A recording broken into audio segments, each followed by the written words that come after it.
Reverse mortgages. Susie Orman says they're bad. What do you guys think? We're about to get into it here in a second.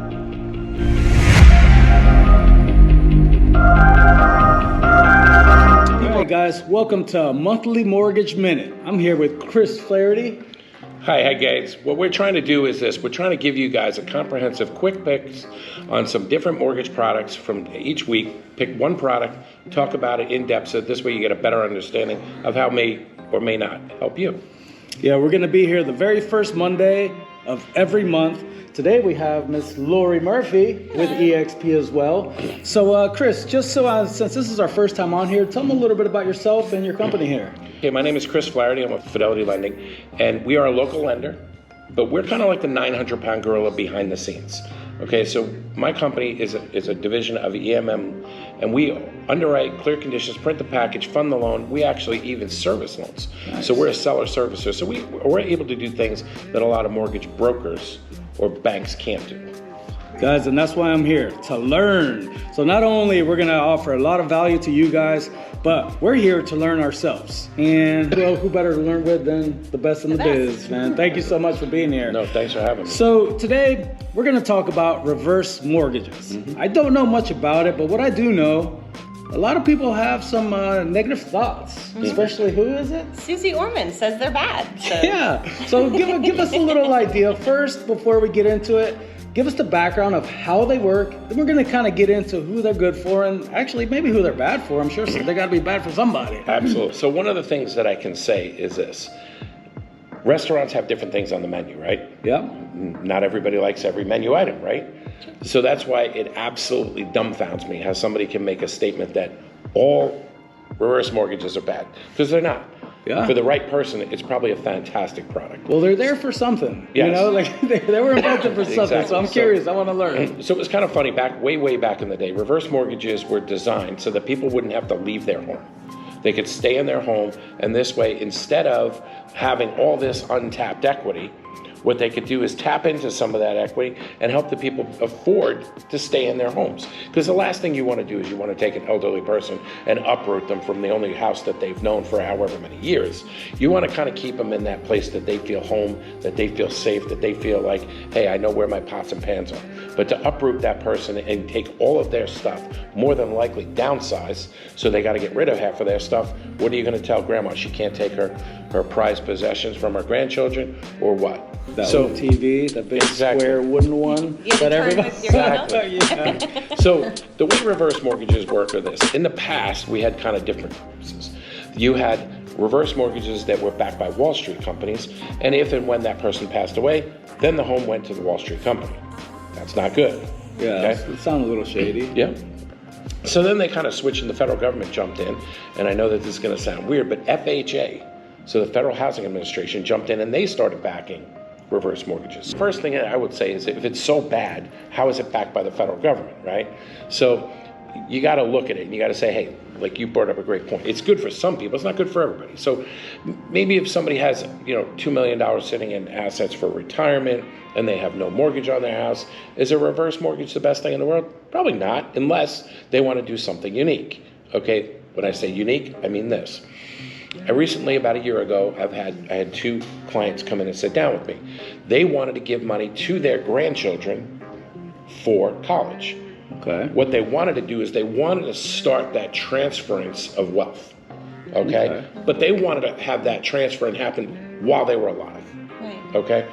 Well, they couldn't take from their retirement funds, because then what's happening is you're realizing this income, and now you have a tax consequence. So what we did was we set up a reverse mortgage to where we pulled lump sums out of each one of their places, okay? And then they were able to take that money and give it to their grandchildren, and they could start using it. Wow. So that's a unique idea. But now, here's more like the mainstream. The more mainstream is this. If you could live in your home, and all you had to pay were the taxes and the insurance, you'd probably live in there for a long time, right? Absolutely. Well, what if your house needs a new kitchen?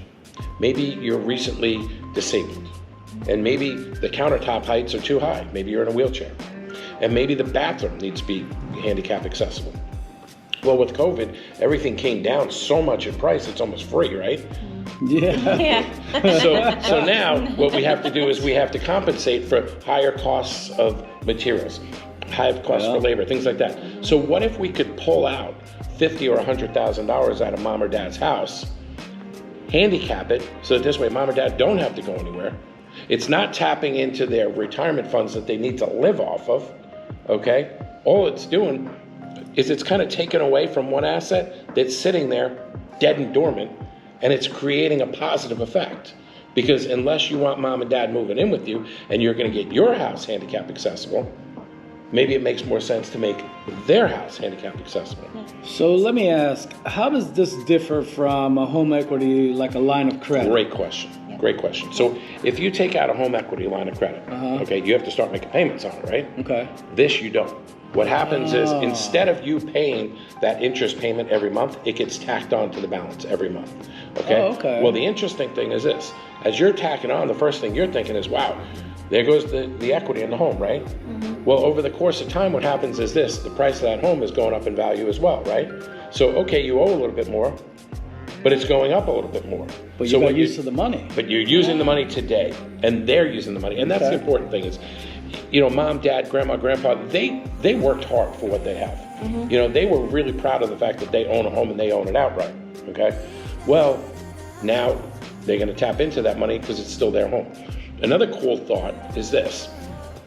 I know no one has a problem with the price of homes jumping up like they did, right? Everybody was all excited about that. And so I'm talking to a friend of mine who was a childhood friend of mine when I was growing up. I grew up on Long Island, and he's moving down to Florida now. And he's like, hey, man, I'm moving down. I'm really excited. I want to get a place. I'm going to sell my place up here, and I'm going to walk with about $500,000 equity. I'm going to have a house paid for, cash, no problem. Here we go. I want a pool. I want a tiki hut. I want a dock. I want this. I want that. Well, what he's looking for is really like $800,000. Now, luckily for me, he's older than me, okay? And we talked about this, and I said, you know, there's a way you could do this, okay? Because he is over 62. He really only needs about $200,000 because he can really tap 6, okay? If we put him into a reverse, he could take that $200,000 from the reverse and it's a reverse purchase.